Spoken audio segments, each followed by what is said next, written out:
Since we just celebrated Christmas, I thought maybe we could do a little study on Jesus' life out of Luke for a while. So that's what I'm going to be doing during these devotionals. The reading I'm going to have for you today is when Mary and Joseph accidentally leave Jesus in Jerusalem. So let's Luke 2:41 to 52. Every year, his parents, Mary and Joseph, went to Jerusalem for the feast of the Passover. When he was 12 years old, they went up to the feast according to the custom. After the feast was over, while his parents were returning home, the boy Jesus stayed behind in Jerusalem, but they were unaware of it. Thinking he was in their company, they traveled on for a day. Then they began looking for him among their relatives and friends. When they did not find him, they went back to Jerusalem to look for him. After 3 days, they found him in the temple courts, sitting among the teachers, listening to them and asking them questions. Everyone who heard him was amazed at his understanding and his answers. When his parents saw him, they were astonished. His mother said to him, "Son, why have you treated us like this? Your father and I have been anxiously searching for you." "Why were you searching for me?" he asked. "Didn't you know I had to be in my father's house?" But they did not understand what he was saying to them. Then he went down to Nazareth with them and was obedient to him. But his mother treasured all these things in her heart, and Jesus grew in wisdom and stature and in favor with God and men. So every year, Jesus and his parents traveled to Jerusalem for Passover. They were dedicated, they were religious folk. And I looked it up because that's what I do, and the distance between Nazareth and Jerusalem, if you drive it, not as the crow flies, so I imagine this is like the roads that Jesus and Mary and Joseph would have taken, it's 91 miles.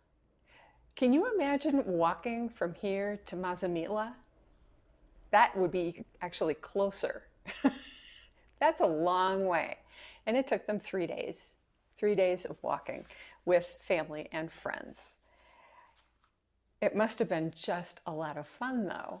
Can you imagine? You're 12 years old, you're with all your cousins, all your friends. We're taking this road trip to Jerusalem, and except everybody's walking, it's not a drive.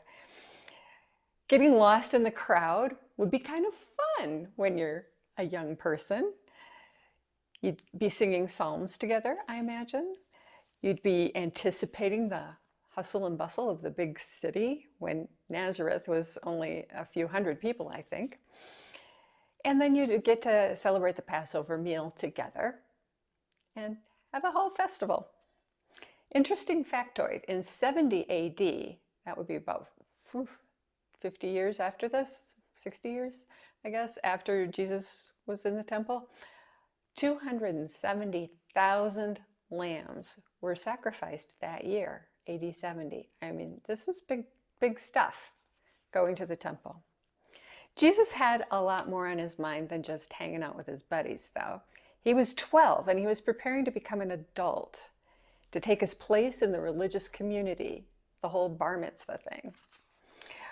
Where better to learn that than in the temple, where all the best teachers would be? And so he took total advantage of it. When he got to Jerusalem, he went to the temple. He sat with the religious leaders. He listened to them. He asked questions of them, and he missed the bus home. He just stuck around for a few extra days. This, of course, gives Mary and Joseph a heart attack when they realize that late that first day after starting all the way back, they're already a third of the way back to Nazareth when they realize Jesus isn't with them or their company of friends. So they turn around, go back to Jerusalem, and they eventually find him in the temple. He's been missing for 3 days. I think most of us identify with Mary here. "Son, why did you do this to us? Why have you treated us like this?" But Jesus' response, just like his decision to go to the temple and learn, is unexpected. He doesn't say, "Oh, I'm so sorry," or, "Oh, I forgot. I didn't check. I lost track of time." He just says, didn't you know I had to be about my Father's business, or in my Father's house, depending on the translation. Jesus often does the unexpected. He calls us to pay attention, to be conscious, because we never really know what's next. Jesus also calls us to follow him, but we don't necessarily know where he's going. We can't be certain of that at all.